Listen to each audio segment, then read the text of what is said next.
हमारे नौजवान भाइयों को लफुआ बोला जा रहा है और हम गरीब लफुआ हैं, तो एक तारीख को अपनी ताकत दिखाओ जो हम लफुआ है कि क्रांति है, और कैंची से सबको काटो।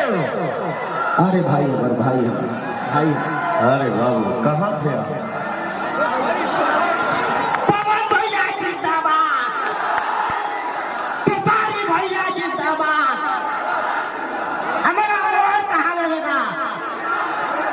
12 नंबर निर्दलीय प्रत्याशी पवन भैया। भैया हमनी के भैया केसारी भैया को 5 लाख ले उतरे ना, हमको 7 लाख वोट ले जितावे के बाद